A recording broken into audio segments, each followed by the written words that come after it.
सो hi friends, good morning. आइए शुरू करते हैं सेकंड में के top 10 questions along with all the articles and explanations.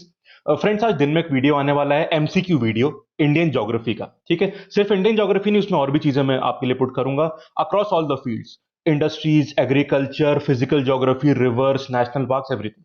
तो बहुत बढ़िया 30 क्वेश्चंस लाने वाला हूं मैं आपके लिए। आज आफ्टरनून तक वीडियो आ जाएगा, तो चलिए अपनी ज्योग्राफी की नॉलेज तब टेस्ट करिएगा वीडियो देख के। ठीक है, आइए स्टार्ट करते हैं सेकंड में के टॉप 10 क्वेश्चंस। पहला सवाल। सो फ्रेंड्स, जैसे कि हमने कल बात करी थी कि जीआई टैग्स मिले हैं कुछ चीजों को, तो उसमें दो तीन चीजें और ऐड हुई हैं जो वो कवर करना है मुझे। तो हमारे एक सब्सक्राइबर हैं मिस्टर गौरव राज, उन्होंने पॉइंट आउट किया था, तो वो भी उसके आर्टिकल्स में आज लाया हूं आपके लिए। सो कल हम दो चीजें देख चुके हैं जीआई टैग की, वो मैं आज रिपीट भी कर दूंगा। दो चीजों को और मिला है, तो पहला सवाल उसके बारे में देखिए, वेरी इंपॉर्टेंट। सो ये कोविलपट्टी कडलई मिट्टई। ठीक है, मिठाई मतलब आई थिंक मिठाई होता है, I am not very sure कि उस लैंग्वेज का एक्चुअल हिंदी का मतलब क्या होता है। सो कोविलपट्टी कडलई मिठाई, इसको भी जीआई टैग मिला है। ये कौन से स्टेट की चीज है? आंसर है तमिलनाडु। ठीक है, सो ये द हिंदू से मैं ये फोटो लाया हूं। ये ग्राउंडनट से बनने वाली एक कैंडी मिठाई जैसी है। सो जो गजक पट्टी होती है ना, मुझे लग रहा है कुछ उस तरह की चीज है, I am not very sure, मैंने कभी इसको खाया नहीं है। सो एक तरह की मिठाई मुझे लग रही है ये। ठीक। जो भी फ्रेंड्स हमारे तमिलनाडु से हैं जिन्होंने कभी चीज टेस्ट करी है, प्लीज अपना इनपुट दीजिएगा इसके बारे में। सो कोविलपट्टी कडलाई मिठाई, इसको मिला है जीआई टैग, ज्योग्राफिकल इंडिकेशन। ठीक है, और इसके साथ साथ एक चीज और को मिला है, वो देख लीजिए आप, कश्मीरी सैफरन, जो केसर होता है ना उसको। ठीक है, तो टोटल चार चीजों को मिला है। एक हमारा क्या हो गया, कोविलपट्टी कडलाई मिठाई तमिलनाडु से, फिर ये कश्मीरी सैफरन कश्मीर से। उसके बाद कल मैंने बताया था आपको कि मणिपुर में जो ब्लैक राइस होता है जिसका नाम चक हाउ है, फर्स्ट लाइन में देख सकते हैं हम चक हाउ, इसकी हमने कल पूरी बात कर ली थी। और गोरखपुर का जो टेराकोटा है उसके। ठीक है, सो मिठाई की बात मैंने बता दिया आपको। कश्मीरी सैफरन का और देख लीजिए कि Kashmiri saffron, it is cultivated and harvested in the Karewa highlands of the Jammu and Kashmir area. उसको जीआई टैग मिल गया है, ज्योग्राफिकल इंडिकेशन। आप जानते हैं जीआई टैग क्या होता है? एक तरह की इंटेलेक्चुअल प्रॉपर्टी होता है, जैसे कि पेटेंट होता है, कॉपीराइट, ट्रेडमार्क, वैसे ही जीआई होता है। ठीक है, तो उसके बारे में पूरा बताया गया है और बहुत फायदे बताए गए हैं। दैट हाँ, डिस्ट्रिक्ट्स बताए गए हैं यहाँ पे, पुलवामा डिस्ट्रिक्ट, बडगांव, किश्तवाड़ और श्रीनगर। ठीक है, एंड ये एक तरह का स्पाइस है। और भी चीज यहाँ पे दी है।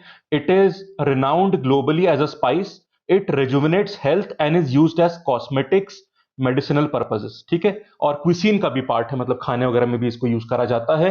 एंड इट इज इसका लॉन्गर और थिकर स्टिग्मा होता है, नेचुरल डीप रेड कलर होता है, हाई अरोमा होता है, बिटर फ्लेवर होता है, और केमिकल फ्री प्रोसेसिंग इसमें होती है। And it has high quantity of crocin which is a colouring strength, and safranal flavour, and ये पिक्रोक्रोसिन मतलब बिटरनेस। ये कुछ क्वालिटी दी गई है। And it is the only saffron in the world which is grown at an altitude of 1600 to 1800 metres. इस site पे grow होने वाला ये एकमात्र सैफरन या केसर है, और ये तीन टाइप में आता है।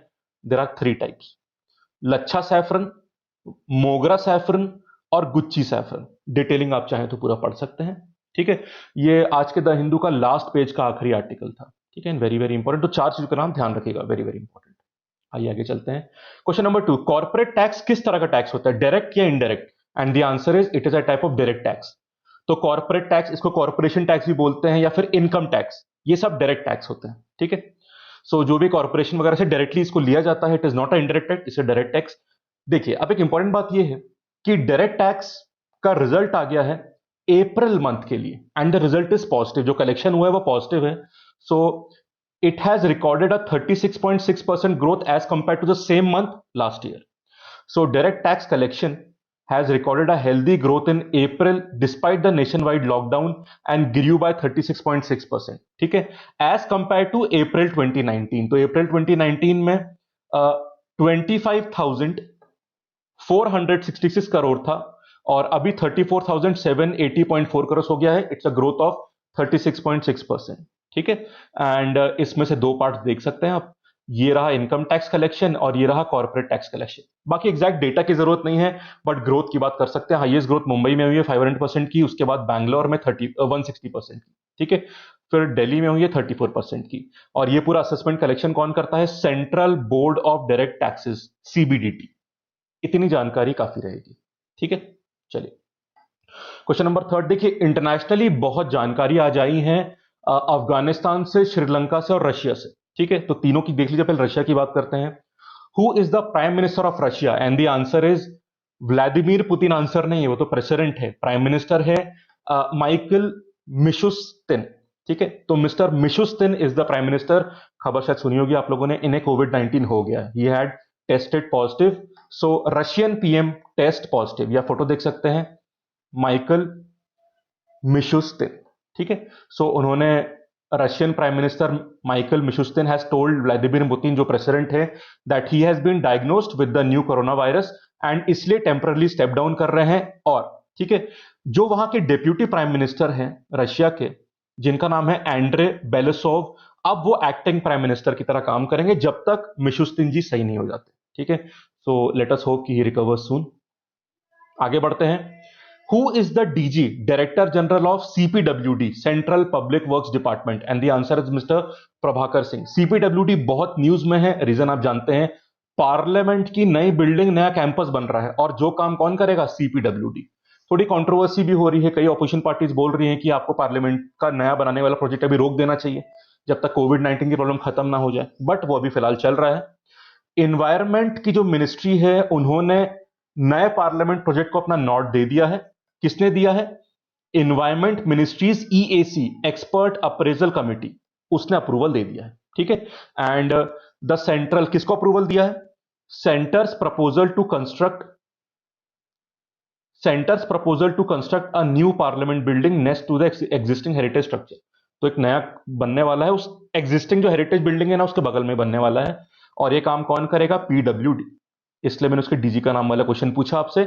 बाकी फैक्ट्स अगर आपको देखना तो देख सकते हैं, ये देखिए पूरा जानकारी दी है इसके बारे में, कि एस्टिमेटेड जो नई पार्लियामेंट कंस्ट्रक्शन है उसका 922 करोड़ के आसपास आएगा। एरिया अराउंड 10.5 एकड़ के आसपास है, एंड बाकी बिल्डअप एरिया और वो सब जानकारी यहाँ पे आप देख सकते हैं। ठीक, एंड हाँ, एक अहमदाबाद की आर्किटेक्चरल फर्म है एचसीपी नाम से, वो इसका प्लान देगी, और इसे बनाया कौन? सीपीडब्ल्यूडी। तो एचसीपी और सीपीडब्ल्यूडी मिलके इस काम को पूरा करेंगे। और एक चीज और देख लीजिए, एक लिटिगेशन भी चल रहा है इसके ऊपर, उसकी जानकारी यहाँ पे देखो, आपने नीचे पढ़ा था ना कि approval is subjected to outcome of legal challenge to the land use change. तो इस जगह का लैंड यूज चेंज करा गया है, तभी तो नया पार्लियामेंट बिल्डिंग बन पाएगा, और इसको चैलेंज करा गया हाईकोर्ट में। अब वो देख लो आप कि Ministry of Housing and Urban Affairs has changed the land use of the plot from recreational, मतलब district park, to parliament in the master plan of Delhi। ठीक है, it has been challenged in the Supreme Court. Slide correction, मैंने high court बोल दिया था, वो supreme court है। ठीक है, सो इसके रिजल्ट का वेट कर रहा है, पर सीपीडब्ल्यू ने बोला है कि कोई स्टे नहीं लगा अभी। ठीक है, सो सीपीडब्ल्यूडी हैज क्लैरिफाइड कि कोई स्टे ऑर्डर नहीं है अभी। सो सुप्रीम कोर्ट में चैलेंज है, देखते हैं इसका डिसीजन क्या आएगा, ये जो चेंज करा गया। ठीक है, एक्चुअली गवर्नमेंट ने भी ये बोला है, सीपीडब्ल्यू मतलब गवर्नमेंट ने ऐसा बोला है, it was a high security zone, तो यहाँ पे रिक्रिएशनल पार्क वैसे भी बन नहीं सकता, तो इसलिए उन्होंने बोला है कि it should not be a problem land use बदलने से। बाकी सुप्रीम कोर्ट क्या बोलते हैं इसके बारे में देखना पड़ेगा हमको। So it's a very ambitious project कि आई थिंक नई बिल्डिंग काफी कॉस्ट इफेक्टिव हो, cost effective in the sense थोड़ी हाईटेक होगी, एनर्जी एफिशिएंट होगी मेरे हिसाब से, एंड स्पेस का जो यूटिलाइजेशन है वो बेटर रहेगा। जैसे अभी क्या है ना, बड़े बड़े से कमरे, बहुत ऊंची छत वगैरह होती हैं, तो थोड़ा स्पेस यूटिलाइजेशन थोड़ा बेटर होने की चांसेस है इस वाले में, जो जैसी खबरें आ रही हैं। बाकी देखो किस तरह से कहानी आगे बढ़ती है, इंपॉर्टेंट सवाल बन सकता है हम लोग के लिए। ठीक, और ये मैंने बता दिया आपको, प्रभाकर सिंह डीजी हैं, ये उनका फोटो देख लीजिए आप, he is mister Prabhakar Singh, DG of CPWD. Next question, Afghanistan में काफी इंपॉर्टेंट डेवलपमेंट्स हो रहे हैं, तो पहले सवाल देख लीजिए, Abdullah is a prominent political figure of which country? The answer is Afghanistan. ठीक है, सो अफगानिस्तान के जो प्रेसिडेंट है अशरफ घानी, उनके राइवल हैं ये। फोटो देखिए पहले, फिर इशू की बात करता हूं। ये अशरफ घानी जी हैं और ये है अब्दुल्ला, ये दोनों राइवल्स हैं। अभी प्रेसिडेंट कौन है? अशरफ घानी। अब प्रॉब्लम ये आप जानते हैं, यूएस और तालिबान जो कि अफगानिस्तान में है, यूएस तालिबान में पीस की डील हो चुकी है। ठीक है, फिर भी तालिबान अफगानिस्तान में अटैक कर रहा है, और अब पीस टॉक्स होने वाली है, किसके बीच में? तालिबान वाले ग्रुप के बीच में और अफगानिस्तान की जो फॉर्मल ऑफिशियल गवर्नमेंट है उसके बीच में। पर जो वहां के प्रेसिडेंट अफगानिस्तान के अशरफ घानी और अब्दुल्ला अगर लड़ते रहेंगे आपस में, तो अनस्टेबिलिटी बहुत बढ़ेगी, प्लस कोविड-19 की प्रॉब्लम तो वैसे ही है यहाँ पे। इसलिए इन दोनों लोगों में, मतलब प्रेसिडेंट और उनके राइवल के बीच में टर्म्स थोड़े ठीक होना जरूरी है, क्योंकि देखो यूएस का रोल है, तालिबान का रोल है, वो अटैक बंद नहीं कर रहा है पीस डील के बाद भी, इन्हें प्रिजनर्स भी एक्सचेंज करने हैं, पीस टॉक्स भी करनी है, तो ऐसे में मेन गवर्नमेंट पे पॉलिटिकल स्टेबिलिटी बहुत जरूरी है, उसकी तरफ कुछ स्टेप्स लिए गए हैं। This is a positive sign. और ये रहा आर्टिकल, ठीक है, द हिंदू न्यूज़पेपर से। So, a bitter feud between Afghan President Ashraf Ghani and his rival Abdullah appeared closer to resolution on Friday. ठीक है, सो बात ये अब्दुल्ला जी ने ये बोला है that we have made progress in negotiations and reach tentative agreement on a range of principles. ठीक है, सो बहुत जल्दी ये प्रिंसिपल अग्रीमेंट फाइनल होने के चांसेस हैं। ठीक, अब यहां पे जो मेन चीज है वो देखिएगा कि डील किस तरह से होने की चांसेस अभी हुई नहीं है। चांसेस थोड़ा छोटा कर दूं, ये देखिएगा। So this dispute has proved, जो मैं बात बोल रहा था, a huge distraction for Afghanistan at a terrible time with the coronavirus problem and the Taliban stepping up the attacks despite a deal they signed with the US in February. फिर भी attack कर रहे हैं लोग। ठीक है, सो यहां देख लीजिए डील क्या हो सकती है। The offer would see Mr. Abdullah appointed to lead eventual peace talks with the Taliban. तो तालिबान के लिए जो गवर्नमेंट की तरफ से टीम जाएगी उसको अब्दुल्ला लीड कर सकते हैं, and he will also get a 50% share of the government including several higher ranking positions. तो कुछ पोजीशन मिल सकती है, एंड अब्दुल्ला जी को एक टाइटल मिल सकता है एग्जीक्यूटिव प्राइम मिनिस्टर का, ये चांसेस हैं। और अभी जो मिस्टर घानी के सेकंड वाइस प्रेसिडेंट है सरवर दानिश, उन्होंने भी कंफर्म किया है कि जो पीस काउंसिल होने वाली है जिसमें पीस टॉक्स होंगी तालिबान के हाथ, उसको अब्दुल्ला जी लीड करेंगे। तो खबरें तो यही चल रही हैं, बाकी इस न्यूज को हमें फॉलो अप करना पड़ेगा। एक दो दिन में इस डील की खबरें आने की चांसेस मुझे लग रही हैं, इंपॉर्टेंट होगा बिकॉज अफगानिस्तान नेबर है हमारा, वेरी वेरी इंपॉर्टेंट। चलिए क्वेश्चन नंबर 6, श्रीलंका में भी इशू चल रहा है तो मैं उसके लिए आर्टिकल लाया हूं आपके लिए। Who is the prime minister of Sri Lanka? The answer is Mahind Rajapaksa. ठीक है, महिंद राजपक्से। देखिए इससे पहले अभी श्रीलंका के प्रेसिडेंट है गोटाबाया राजपक्से और अभी श्रीलंका के प्राइम मिनिस्टर है महिंद राजपक्से, दोनों भाई हैं। इनसे पहले गोटाबाया से पहले प्रेसिडेंट कौन थे? मैत्रीपाल सिरिसेना, और इससे पहले प्राइम मिनिस्टर थे रानिल विक्रमसिंघे। ठीक है, पर मैत्रीपाल सिरिसेना से पहले कई सालों तक, for almost a decade, Mahind Rajapaksa president रहे हैं। तो पहले जब लिट्टे वॉर वगैरह चल रही थी ना, तमिल वॉर, वो सब, तो महिंद राजपक्से तब प्रेसिडेंट थे, उसके बाद सिरिसेना बन गए। अब दोबारा कौन बन गया है? गोटाबाया राजपक्से, जो कि महिंद राजपक्से के भाई हैं, और महिंद राजपक्से को पीएम बनाया गया है। तो पहले यही प्रेसिडेंट थे, अब ये पीएम हो चुके हैं। ठीक है, दोनों भाई हैं। अब यहां ये आप देख सकते हैं महिंद राजपक्से, ये गोटाबाया राजपक्से, दोनों भाई। चलिए, अब श्रीलंका में जो पार्लियामेंट थी उसके इलेक्शन होने वाले थे, पर उनको डिले करा गया because of corona virus problem, तो इसलिए पार्लियामेंट को डिसॉल्व करा गया है। अब इलेक्शन डिले हो गए, पार्लियामेंट है नहीं, तो कई अपोजिशन के एमपीज बोल रहे हैं कि पार्लियामेंट को थोड़ा एक्सटेंड करना चाहिए, जो गोटाबाया जी नहीं मान रहे हैं। ठीक है, so Gotabaya rules out reconvening the dissolved Sri Lankan parliament. जो पार्लियामेंट डिसॉल्व होगी उसको रिकन्वीन नहीं करेंगे, ऐसा गोटाबाया राजपक्से जो प्रेसिडेंट है उन्होंने बोल दिया।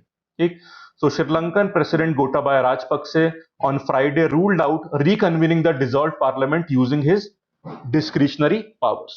ठीक है, डिस्क्रिशनरी पावर से वो रिकन्वीन कर सकते थे पर वो करेंगे नहीं। ठीक है, एक बात ध्यान रखिएगा, राजपक्से इंडिया भी, गोटाबाया राजपक्से इंडिया का टूर भी कर चुके हैं, और उसके ऊपर वीडियो मैंने बना के रखा है, मैं उसको लिंक में डाल दूंगा, उसमें भी काफी जानकारी हमें मिलेगी उस चीज के बारे में। सो वो कुछ महीने पहले थी। और यहां नीचे देख लीजिए, प्राइम मिनिस्टर महिंद राजपक्से है, ये प्राइम मिनिस्टर महिंद राजपक्से, उन्हीं के भाई, invited all the MPs of the last parliament for a meeting at temple tree which is the official residence. ठीक है, तो अब देखते हैं इलेक्शन का, ये देख लीजिए आप, Sri Lanka election commission postpone the general elections जो पहले अप्रैल 25 को शेड्यूल्ड थे टू जून 20। ठीक है, सो काफी अपोजिशन पार्टीज ने ऑब्जेक्ट किया है new election dates, citing public health risk. उनका कहना है कि 20 जून को भी चीजें ठीक नहीं हो पाएंगी, तो थोड़ा और डिले की मांग है शायद, क्योंकि भाई पूरा कैंपेनिंग करनी पड़ती है, बहुत सारे काम होते हैं, और अभी तो कोविड-19 की वजह से श्रीलंका भी पूरा बंद सा पड़ा हुआ है, लॉकडाउन वहां पर भी चल ही रहा है। ठीक है, क्वेश्चन नंबर 7, एक दो सवाल इकोनॉमिक्स की फील्ड से। CET1 ये एक तरह का टीयर 1 कैपिटल होता है ऑर्गेनाइजेशन का, उसका फुल फॉर्म बताना है। आंसर है कॉमन इक्विटी टीयर या कॉमन इक्विटी टीयर 1।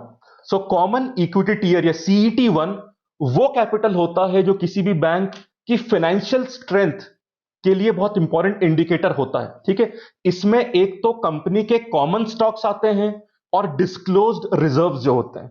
तो डिस्क्लोज्ड रिजर्व्स और कॉमन स्टॉक जो कंपनी के होते हैं वो CET1 में इंक्लूड होते हैं, और किसी भी कंपनी या बैंक की फाइनेंशियल हेल्थ के लिए this is a very important indicator. Primarily this is a term for banks. समझ गए? Very important term. चलिए, मैं आर्टिकल की बात करूंगा कि मैंने इसकी बात क्यों करी. अभी दोनों क्वेश्चन उसके बारे में है. ये सवाल और देख लीजिए. Which bank has decided to raise ₹2,000 equity capital by way of preferential issue to investors. तो प्रेफरेंशियल शेयर इशू के थ्रू कौन सी बैंक 2,000 करोड़ रुपए रेज करने वाली है? Answer is IDFC first bank. Article देखिए. अब हिंदू के इकोनॉमिक्स पेज का आर्टिकल है एंड पूरा आर्टिकल नहीं, इंपॉर्टेंट पैराग्राफ में लाया हूं आपके लिए. So IDFC first bank to raise 2,000 crore. ये question directly as a fact पूछ सकते हैं. So private sector lender IDFC first bank has decided to raise equity capital of 2,000 crore rupees by way of preferential share issue to 5 investors. उनके नाम यहां लिखे हैं but this is not very important. ठीक है. So the board has approve the proposal. अब कुछ paragraph बाद की कहानी सुन लीजिए. Bank will allot 86.24 crore equity shares with a face value of ₹10. ठीक है. अब ये देखिए, इस प्रोसेस से बैंक का common equity tier 1 CET1 which was 13.28% on December 31, 2019 will improve to 15.3% post the capital raising. तो CET1 जो पहले 13.28% था वो इंक्रीज होके 15.3% हो जाएगा, जिसकी डेफिनेशन मैंने बताई थी आपको. ठीक है. सो बैंक का नाम भी जरूरी है और सीईटी का मतलब भी जरूरी है. फुल फॉर्म कई बार पूछ लेते हैं और सारे फुल फॉर्म में सारे टर्म्स काफी सेम से रखते हैं. आप सारे ऑप्शंस देख लीजिए, तो थोड़ा इनमें डिफरेंशिएट करना मुश्किल होता है, इसलिए बहुत केयरफुली फुल फॉर्म पढ़ना जरूरी हो जाता है यहाँ पे. आइए आगे चलते हैं. Question number 9. Which team is at the top of world test ranking. ठीक है. रैंकिंग्स में चेंजेस हुए हैं और उस पर आर्टिकल आया है ऑस्ट्रेलिया. ठीक है. अब देखिए ध्यान से. टेस्ट, वनडे इंटरनेशनल्स और T20. ठीक. अब ऑस्ट्रेलिया टेस्ट और T20 में टॉप पे आ गई है. टेस्ट में उसने इंडिया को हटाया है, T20 में पाकिस्तान को हटाया और वनडे इंटरनेशनल में अभी भी इंग्लैंड टॉप पर चल रही है. ठीक है. बाकी में ऑस्ट्रेलिया आ चुकी है. आर्टिकल देख लीजिए. So Australia tops the test and T20 ranking. So England अभी भी वनडे इंटरनेशनल में नंबर 1 पर है, पर T20 और टेस्ट में ऑस्ट्रेलिया आ चुकी है और टेस्ट मैच में इंडिया नंबर 3 पर जा चुकी है. ठीक है. सो ऑस्ट्रेलिया ने इंडिया को डिस्प्लेस करा है टेस्ट में नंबर 1 रैंक में और T20 में पाकिस्तान को डिस्प्लेस करा है. तो पहले T20 में पाकिस्तान था, क्वेश्चन मैंने 2-3 हफ्ते पहले पूछा था, आपको याद होगा. और इंडिया टेस्ट में नंबर 1 था, अब ऑस्ट्रेलिया हो चुका है. वनडे इंटरनेशनल में अभी भी नंबर 1 पे इंग्लैंड है. ठीक है. और बाकी देख लीजिए आप. तो टेस्ट में ऑस्ट्रेलिया नंबर 1 पे, सेकंड पे न्यूजीलैंड और थर्ड पे इंडिया. ठीक. काफी क्लोज सा है यहाँ पे. आई थिंक फोर्थ पे इंग्लैंड है टेस्ट में, जितना मुझे पता है. बाकी पॉइंट्स काफी क्लोज है यहाँ पे, तो ये एक सवाल पूछ सकते हैं आपसे. Last question for the day. एक रिचर्ड हेडली मेडल होता है New Zealand cricketer of the year के लिए. वो अनाउंस हो चुका है. इंपॉर्टेंट है क्योंकि Richard Hadlee he was a great cricketer world over. So वो आपको बताना है. मतलब बहुत ही बड़ा नाम है, जैसे कपिल देव हो गए, गावस्कर हो गए, उसी के बराबर नाम है मिस्टर रिचर्ड हेडली का. तो आपको बताना है. द आंसर इज, ये अवार्ड रॉस टेलर को मिला है. He is a cricketer of New Zealand cricket team. ठीक. So Ross Taylor bags the third Hadlee award. Ross Taylor bag the sir Richard Hadlee medal for the New Zealand cricketer of the year. इतनी line आपको याद रखनी है. Factual sports के सवालों में question आ सकता है. ठीक है फ्रेंड्स. तो ये थे आज के टॉप 10 क्वेश्चंस. दिन में ज्योग्राफी के 30 बढ़िया एमसीक्यूज आने वाले हैं पूरे ज्योग्राफी से. उसको जरूर देखिएगा और अपनी ज्योग्राफी की नॉलेज टेस्ट करिएगा. बहुत कुछ नया सीखने को भी मिलेगा आपको. ठीक है. वीडियो को लाइक कर दीजिएगा और सब्सक्राइब करना मत भूलिएगा. कमेंट्स जरूर करिएगा. आपके फीडबैक मेरे लिए काफी इंपॉर्टेंट होते हैं. Thank you. Have a nice day.